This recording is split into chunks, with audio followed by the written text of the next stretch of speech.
দক্ষিণ দিনাজপুর জেলার ডাঙ্গারহাট থেকে আঙিনা ও বড়ইট হয়ে মুল্লাদিঘি পর্যন্ত প্রায় ৬ কিলোমিটার দীর্ঘ প্রধান পাকা রাস্তার অবস্থা বর্তমানে অত্যন্ত শোচনীয়। দীর্ঘদিন ধরে রাস্তার বিভিন্ন অংশ ভেঙে গর্তে পরিণত হয়েছে, কোথাও পিচ উঠে গেছে, কোথাও আবার বড় বড় খানাখন্দ তৈরি হয়েছে। ফলে প্রতিদিন চরম ভোগান্তির শিকার হচ্ছেন এলাকার হাজার হাজার মানুষ।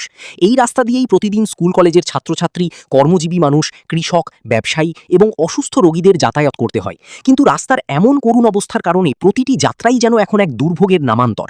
বর্তমানে বর্ষার মরশুমে পরিস্থিতি আরও ভয়াবহ হয়ে উঠেছে। টানা বৃষ্টিতে রাস্তার অসংখ্য গর্তে জল জমে থাকায় কোথায় রাস্তা আর কোথায় গর্ত তা বোঝা কঠিন হয়ে পড়ছে। ফলে প্রতিদিন দুর্ঘটনার আশঙ্কা নিয়ে চলাচল করতে হচ্ছে সাধারণ মানুষকে।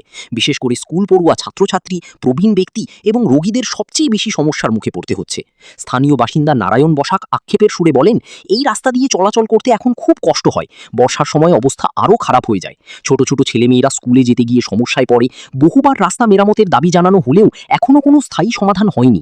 অন্যদিকে চঞ্চল বসাক বলেন, প্রতিদিন এই রাস্তা দিয়ে বহু মানুষ যাতায়াত করেন, কিন্তু রাস্তার এমন বেহাল দশার কারণে সবাইকে চরম দুর্ভোগ পোহাতে হচ্ছে। আমরা চাই প্রশাসন দ্রুত বিষয়টি গুরুত্ব দিয়ে দেখুক এবং রাস্তা সংস্কারের ব্যবস্থা করুক। এলাকাবাসীর একটাই দাবি, ডাঙ্গারহাট থেকে আঙিনা, বড়ইট হয়ে মুল্লাদিঘি পর্যন্ত এই গুরুত্বপূর্ণ রাস্তার দ্রুত সংস্কার করা হোক।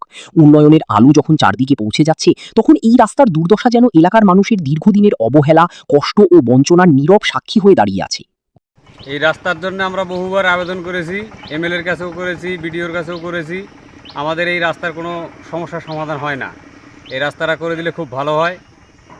আমাদের যাতায়াতের জন্য খুবই অসুবিধা। রাত্রেবেলা তো যাওয়াই যায় না সাইকেল নিয়ে। ব্যবসা করতেছি, এই রাস্তার উপর দিয়ে মানে খুব অসুবিধা। আপনার নাম? নারায়ণ বসাক।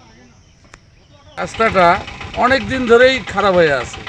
যাই হোক, সুকান্ত মজুমদারকে আমরা অনুরোধ করব যাতে খুব তাড়াতাড়ি করে দেয় রাস্তাটা, তাহলে আমরা এই এলাকার লোক সবাই উপকৃত হবে। আমরা তো অটো চালাতেই পারি না, যে অবস্থা। আচ্ছা আচ্ছা, আপনার নাম? আমার নাম চঞ্চল বসাক।